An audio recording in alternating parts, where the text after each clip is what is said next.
Hey there, my name is Jeff and I serve here on staff at Newbridge. If you've landed on this video, you're checking out one of our previous sermons. I'm so glad that you are checking us out in that way. We believe that God's word and the scriptures are really important. Now, I just want to let you know, as you check out this sermon, you can go ahead and click around and see some of the other resources that we may have or things that you may want to know about our church. If you need prayer at all in any sort of way, you can click this link here below and we would love to pray for you. Well, enjoy your time with us. We'll hopefully see you soon at a weekend service. Powerful thing to think that here we are in this church in Olympia, and there are others gathering in Olympia and throughout Washington, throughout the U.S., and all throughout the world. Today, many looking at this very scripture that I'm going to read to you right now. This is found in Matthew chapter 21. And it said, when they approached Jerusalem and came to Bethphage at the Mount of Olives, Jesus then sent 2 disciples, telling them, go into the village ahead of you. At once you will find a donkey tied there with her colt. Untie them and bring them to me. If anyone says anything to you, say, the Lord needs them, and he will send them at once. This took place so that what was spoken through the prophet might be fulfilled. Tell daughter Zion, see, your king is coming to you, gentle and mounted on a donkey and on a colt, the foal of a donkey. The disciples went and did just as Jesus directed them. They brought the donkey and the colt. Then they laid their clothes on them and they sat on them. A very large crowd spread their clothes on the road. Others were cutting branches from the trees and spreading them on the road. Then the crowds who went ahead of him and those who followed shouted, Hosanna to the Son of David. Blessed is he who comes in the name of the Lord. Hosanna in the highest heaven. When he entered Jerusalem, the whole city was in an uproar. Who is this? The crowds were saying. This is the prophet Jesus from Nazareth in Galilee. We have quite a significant week ahead of us when we think about this text and all that it points us to. The beginning of what's called Holy Week, right? Jesus entered in Jerusalem and then with intentionality knew that he was coming and would be laying down his very life. It's a week that has all kinds of significant events, not just historically, but for our lives today. It's a week for us as a church that we're going to enter into with some real intentionality. I'm really excited. I'll tell you some more about it. I'll remind you if you have heard about it. I'll talk to you some more about it later on in the message. But what we see right here, and we'll revisit in a bit, is as Jesus entered into Jerusalem, the people filled with anticipation, with expectation, began to shout words of worship and hope in Jesus. Hosanna to God in the highest. And they are waving their palm branches. There's all kinds of things that they're expressing, political hopes and aspirations that Jesus would fill. And what this just points us to is something we see all throughout Scripture, something that we know and we experience within ourselves, and that is that we were made to worship. We were created to worship. Now, you can look at that a number of ways. You can look at that through, like, we worship through song, but you don't even need to define that quite so narrowly. You don't even need to define it religiously. I mean, worship really is whatever ultimately we have to be happy, fulfilled, or secure. Right? It's whatever you put your trust in and wherever you find your sense of identity and worth. This is worship. So people worship all kinds of things when you look at it through that perspective, right? We worship our hobbies, can worship sports teams, worship careers, families, achievements, material possessions, a political party, a politician, placing our hope and trust that these things will deliver and bring that significance, that security that we're looking for. And you probably know what that's like in your own life. You just have to look and say, what is it that I'm giving my attention to, that I'm giving my energy to, that I'm giving my resources to? Where is it that I find affects my moods up and down? And you begin to recognize that there are these different objects of worship in our lives. Religious or not, we are worshipers. It's not a question of if you worship, it's more a matter of what or who do you worship. And there's a reason for this. It's that we were created by God to worship him, to be in relationship with him. It's an innate part of what it means to be human. And yet, in our brokenness, every single one of us, instead of worshiping the God we were created by and for, we worship all kinds of other things instead. We go about worshiping them, hoping that they will fulfill our longings, our needs, our desires, and ultimately to bring that sense of salvation and redemption that we all know that we need deep within. We know within ourselves that there are certain things we were created for. We know that we were created to experience secure and safe love. We know that we were created for relationships. We know that we were created to have purpose in our lives. We know these things. And so we go looking for them, but oftentimes in our brokenness, we go looking for them outside of Jesus. And then much of the wandering in our lives is in pursuit of and a result of these different objects of worship that we have. And if one doesn't fulfill, then it's in pursuing another one until we find something that does, until it doesn't long enough, until we move on to something else. We see this in the wilderness wanderings of the people of Israel. We've been looking at the different scenes of the people of Israel and in their wanderings to see what we can learn about our own wandering hearts. And then we look to Jesus and his time in the wilderness, and we're seeing what direction does he point us in, the flourishing that he has for us rather than the destruction that we so often find in our wanderings. There's this scene that takes place. The people of Israel have been freed from over 400 years of slavery. They've come to Mount Sinai. God has given the 10 Commandments to the people. Moses is working with them to build the tabernacle according to God's instructions. They're orienting themselves as a people around God's instructions and what it looks like to be his people and to live in relationship with one another and with him. And there's these different times that Moses is on the mountain with God, receiving God's instructions for the people. And this time, Moses has taken a little bit too long for the people. They're sitting there, they're waiting for him to come back down the mountain, and they start to get impatient. And look what happens. It says, when the people saw that Moses delayed in coming down from the mountain, they gathered around Aaron and they said to him, "Come, make gods for us who will go before us, because this Moses, this man who brought us up from the land of Egypt, we don't know what happened to him." Aaron replied to them, "Take off the gold things that are on the ears of your wives, your sons, and your daughters, and bring them to me." So all the people took off the gold rings that were on their ears, and they brought them to Aaron. He took the gold from them, fashioned it with an engraving tool, and made it into an image of a calf. Then they said, "Israel, these are your gods who brought you up from the land of Egypt." When Aaron saw this, he built an altar in front of it and he made an announcement. "There will be a festival to the Lord tomorrow." Early the next morning, they arose, offered burnt offerings, and presented fellowship offerings. The people sat down to eat and drink and got up to party. What a scene. This is not a little misstep here. This is not like the people going like, "Oh, we didn't realize we weren't supposed to create idols and worship other gods." Like that was explicitly stated in the 10 Commandments. This is a really clear, like fundamental part of what it means to relate with God. These are people saying, "Sorry, we got a little impatient. God, you weren't moving fast enough for us. You weren't doing things according to our timeline." We see this a lot in the people of Israel and the different scenes we've looked at over the last weeks. Probably we can see it and identify it in our own lives as well. And it's amazing how we will respond when we get impatient, when God doesn't do things according to our ways or our timeline, or when we have these expectations, when our hearts begin to just are allowed to just wander and pursue their desires, where they'll take us. I mean, look at these people, just freed, experiencing the power of who God is, and they're saying, "Sorry, we just can't wait any longer. You're just taking a little bit too long." And then do you notice the materials that they use to build these idols? Verses 2-4 show us they're using the gold, the jewelry that's on them. Do you happen to remember when these people got that jewelry?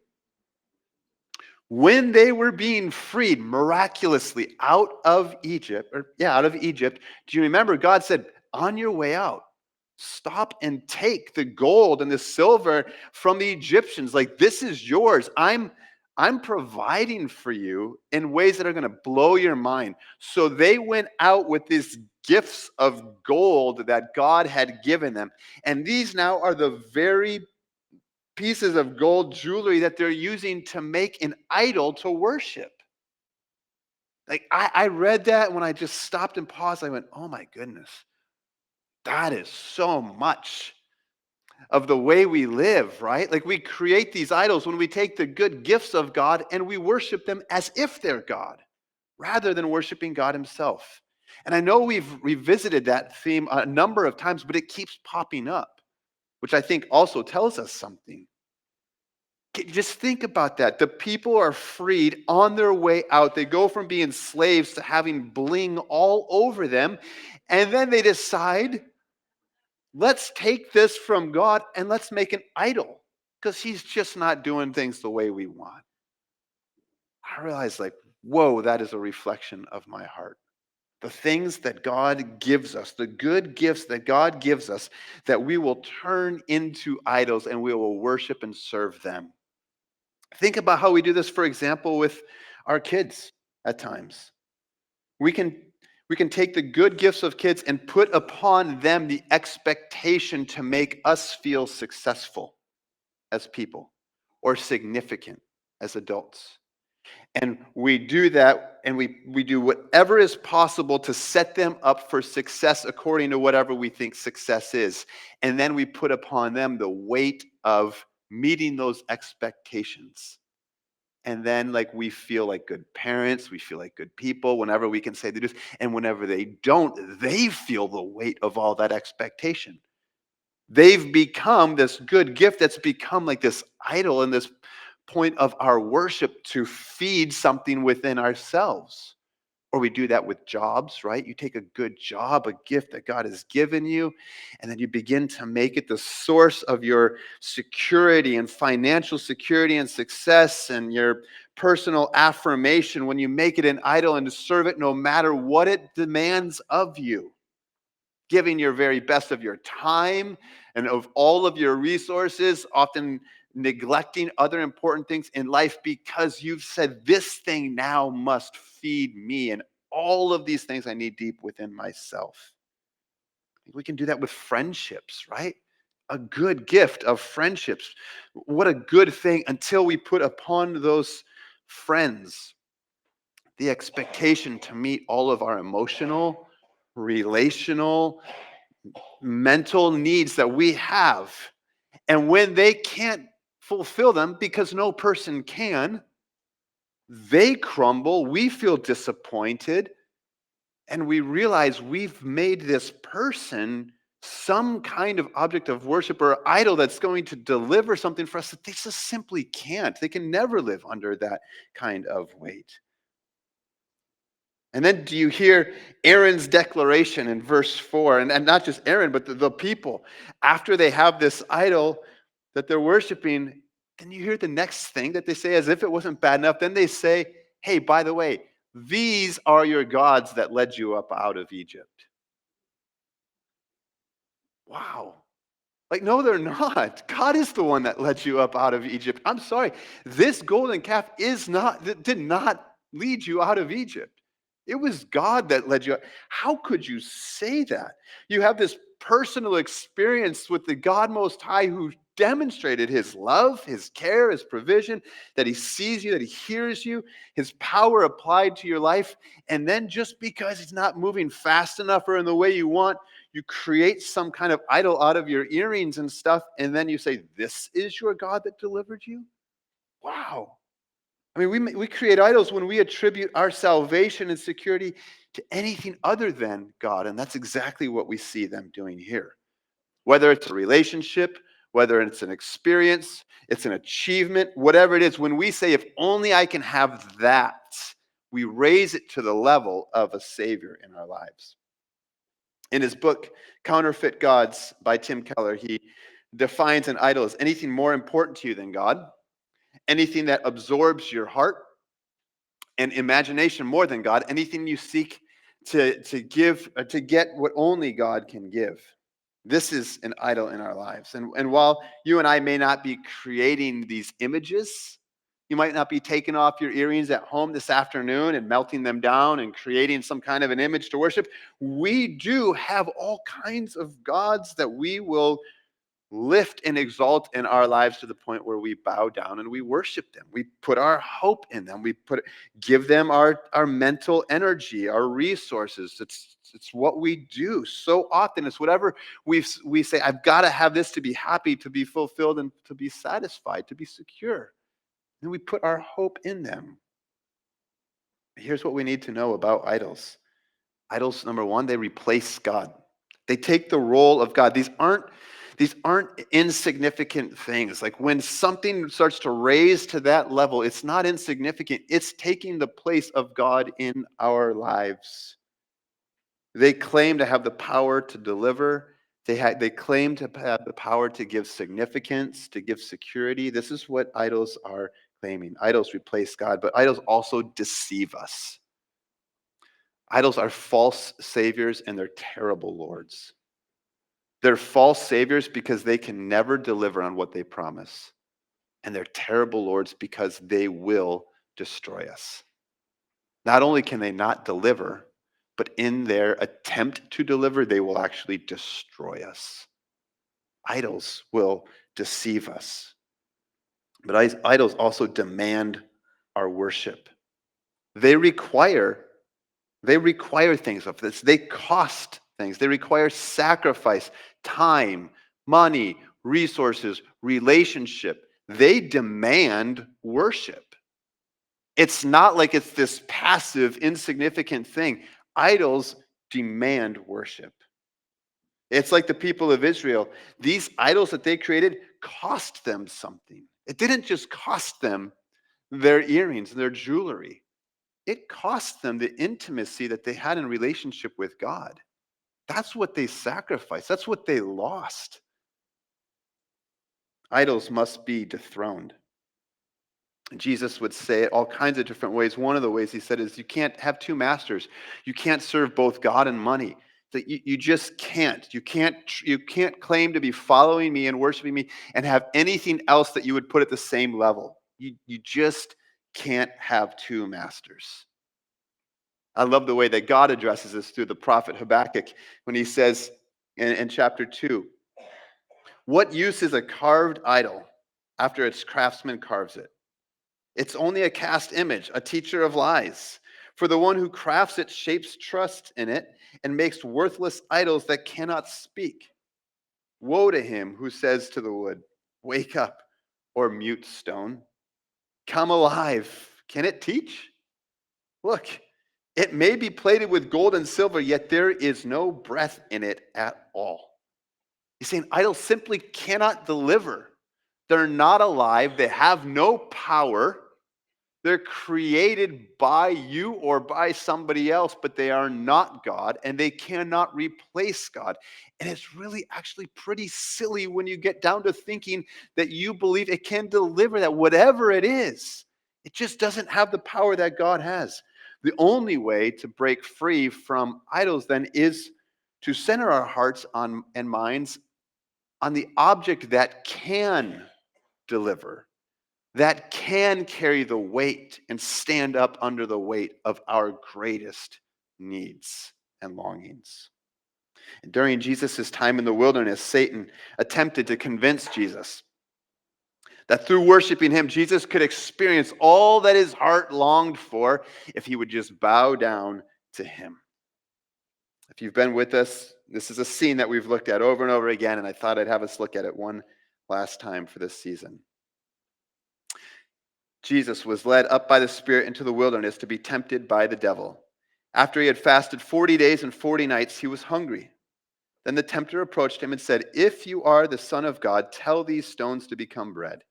He answered, it is written, man does not live on bread alone, but on every word that comes from the mouth of God. Then the devil took him to the holy city, had him stand on the pinnacle of the temple, and said to him, if you are the Son of God, throw yourself down, for it is written, he will give his angels orders concerning you, and they will support you with their hands, so that you will not strike your foot against a stone. Jesus told him, it's also written, do not test the Lord your God. Again, the devil took him to a very high mountain, showed him all the kingdoms of the world and their splendor, and he said to him, I will give you all these things if you will fall down and worship me. Then Jesus told him, go away, Satan, for it's written, worship the Lord your God and serve him only. I want to focus there on verses 8 through 10. See what Satan did here. He appealed to what Jesus could see. He appealed to the human desire for power and significance. Look at all that I could give you. Like, do you see how shiny it is? Do you see how beautiful it is? Do you see how impressive it is? He's like, I can give it all to you. I can give it all to you. Just imagine. Just imagine what people will think of you. Imagine how people will ooh and ah over you, how they'll be impressed with you. Just imagine. Can you hear the temptations? Can you feel the desires? Satan says, I can give that to you if you just bow down and worship me. And there it is, the terms of the deal. You can have these things, but they aren't free. They aren't free. They require your worship. You can have them, you just need to bow down and worship me. Now, I would doubt that any of us would think or be intending to worship Satan when we give our heart's affections to any of these other things in our lives. I don't think anybody's saying, I've decided today that I'm going to bow down and worship Satan because he says he can give me these things. No, instead in our minds, it's just more like, oh, I just really want that new whatever. I just really want to experience whatever. I want to feel this thing. I want to achieve something. And so that's what we're saying in our minds. But we're not realizing that what Satan is doing, yeah, come, bow down to me. God can't deliver those things for you, but I sure can. And then when that good thing turns into this God thing is when it turns into an idol, an object of worship in our lives. So how can we identify some of these? I want to lead you through just a list of some diagnostic questions. I've shared some of these with you before. You might recognize them, and they're not even my own. I get them from a book called The Peacemaker. I think I put the page number. I'm not sure which version it is, so if you've got a different one, but here they are for you, taken from this book that I found to be really helpful in trying to identify what are some of these objects of worship and idols in my own life. What am I preoccupied with? What's the first thing on my mind in the morning and the last thing on my mind at night? It's just like consuming my mental thoughts. I find myself thinking about it all the time. How would I answer the question? If only, and then fill in the blank, I would be happy, fulfilled, secure, and satisfied. If only I could achieve, if only I could have, if only I could experience, then this might be an indication that this has moved to the level of an idol in your life. What do I want to preserve or avoid at all costs? Like, this is the off limits. Do not touch this in my life. This is most important to me. Where do I put my trust? What do I fear? I can remember before we moved overseas, we were meeting with some mentors and people who were helping us to prepare to go overseas. And we were talking about all the different things and the different things that we were afraid of, the different things we were excited about. And one of the things that they said that was really wise, really helpful, they're saying that, the thing that you fear most, just know that that's what Satan will go after. Because if you raise it to the level that this, I fear so much, don't have it, or else I'm out, I'll bail on the mission, I'll bail on God, I'll bail on the relationship, whatever it is. This is so important to me. You mess with this, like all bets are off. He's saying, just know that's what he's going to come after, to try to keep you from being effective, to try to keep you from walking with the Lord.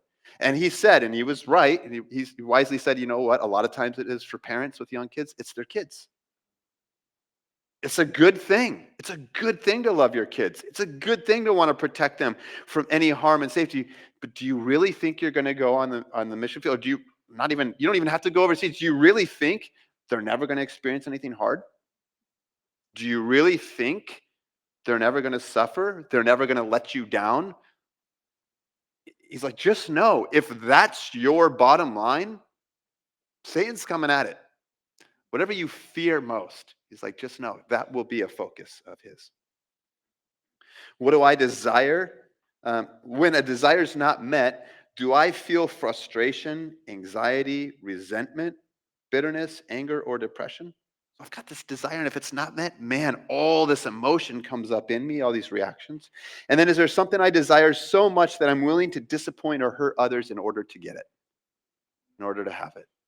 I'm willing to step on you. I'm willing to bend ethical, lines. I'm willing to lie. I'm willing to cheat. I'm willing to hide. I'm willing to be secretive. I'm willing to be mean. I'm willing to be whatever it takes to get that.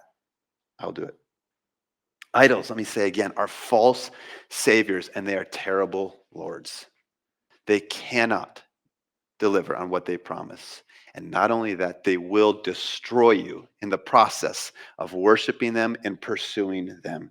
Think about all that we will trade for the idols of success, for approval, for financial security, for intimacy. Think of all of the things that we will sacrifice in order to pursue those things. Some of you are very aware of how this plays out. Some of you have believed the lies that the idols have given you, and you've chased after them.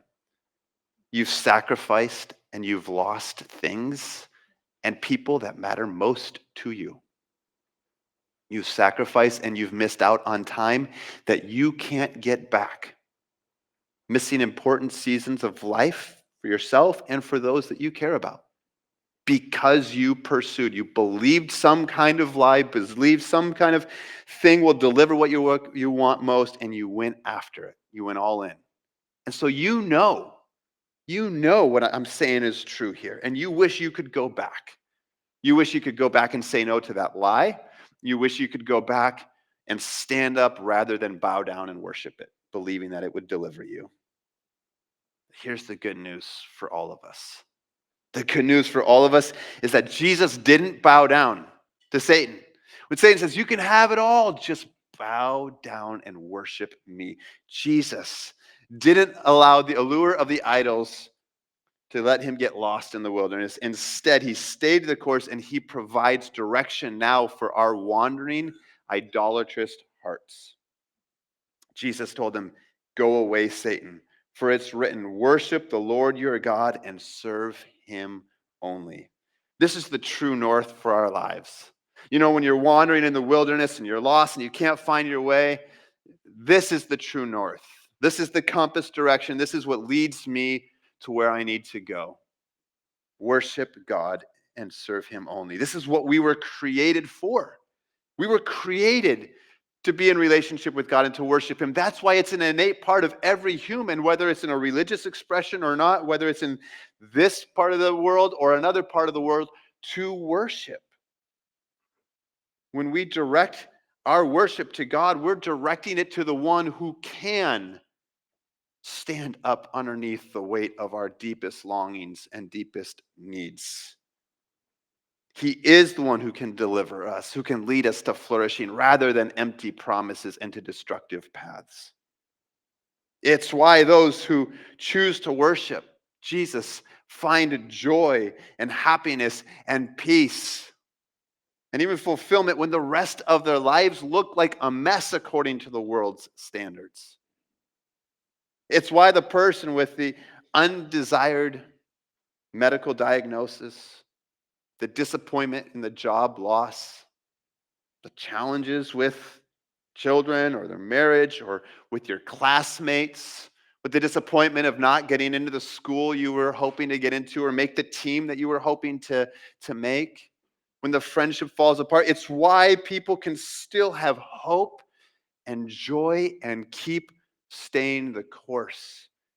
It's because they know there is an object of worship greater than any of these other good things in life. All of the rest of them will crumble under the weight of the expectations and the needs and the longings. But Jesus will not crumble. He will stand strong under them.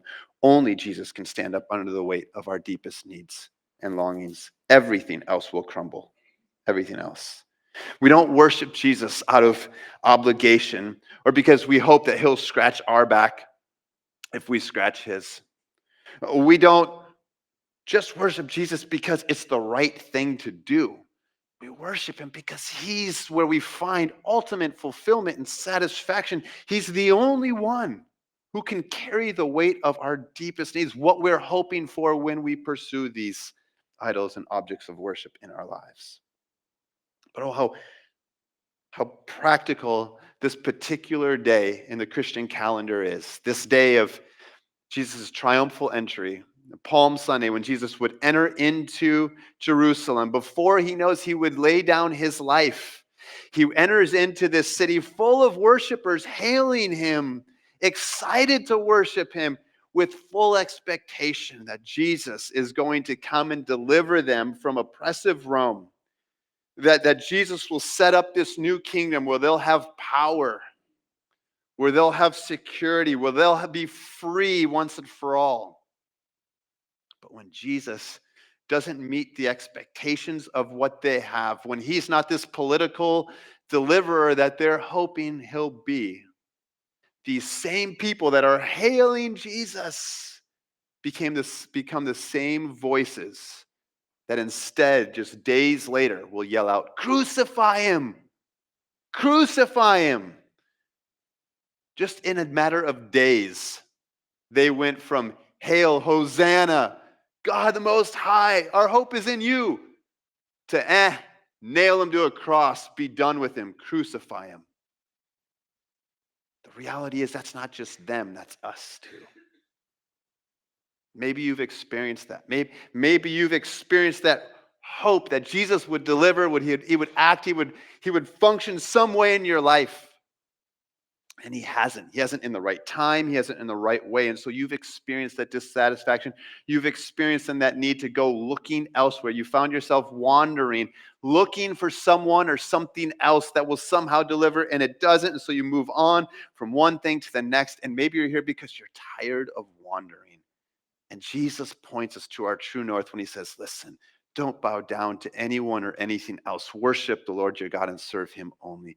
He is the only one that will fulfill, will satisfy, and can carry the weight of your soul's deepest longings and deepest needs. He is the only object of your worship that is worth giving your all to. This is why I'm so excited about what this week coming up offers us as a church, offers you as an individual. We're calling this week coming up Seek Week. This is something new for us, but something I can tell you I am just full of anticipation and excitement about. We have created space each night of this week, space and time that we often don't have or we don't create. And it's even different than anything we can have even on a Sunday morning, where we're just creating from Monday, Tuesday, Wednesday, Thursday, and even Friday, Good Friday. I'll get to that in just a moment. Where we're going to create space to seek God individually and together in prayer and in worship. 6:30 to 7:30, Monday, Wednesday, Friday, there's childcare here for you. And each night will have a different theme. But before I get to the theme, here's what I want to say.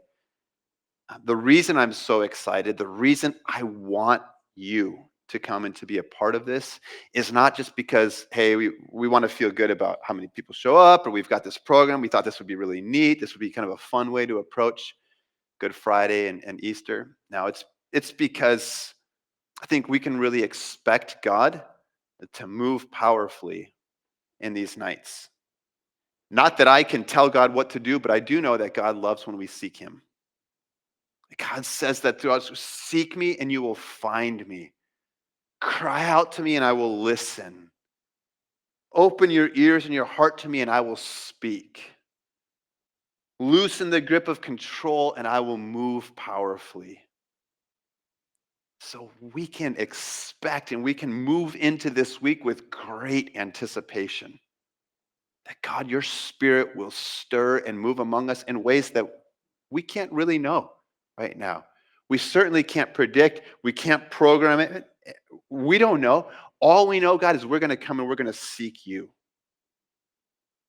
We're going to have space to pray to you, to listen to you, to lift our voices and worship to you. We're going to be able to pray for other people. We're going to be able to receive prayer.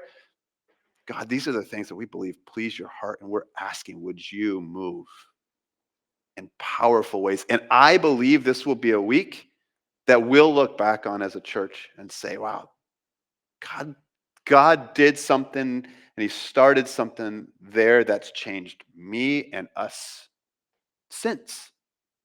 Look, we will be different, I really believe. Because I also believe that part of what he's going to do is he's going to stir in us a heart that's going to continue seeking him in those ways. Not just like that was good, got through the week, but he's going to create a hunger and he's going to draw a depth in relationship. I believe this. So I want you to be a part of that. Here's what we're going to be looking at these nights. Monday night, our theme is revival, personal revival for families, for our church, and for our city. Okay, this is where we're going to start on Monday night. Tuesday night, the focus will be confession and lament. Wednesday night, restoration and healing. Thursday, freedom. There'll be a different person facilitating prayer and different people leading worship each night. You can come to every night. You can come to just one of the nights.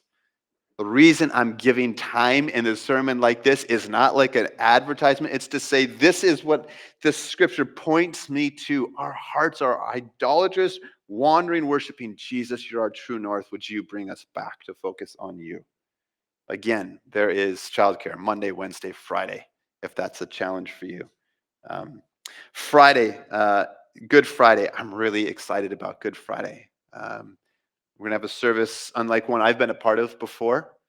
It's going to be an incredibly reflective time and a time that I think will truly help prepare us both for the gravity and the significance of what Friday represents, the day that Jesus went to the cross on our behalf.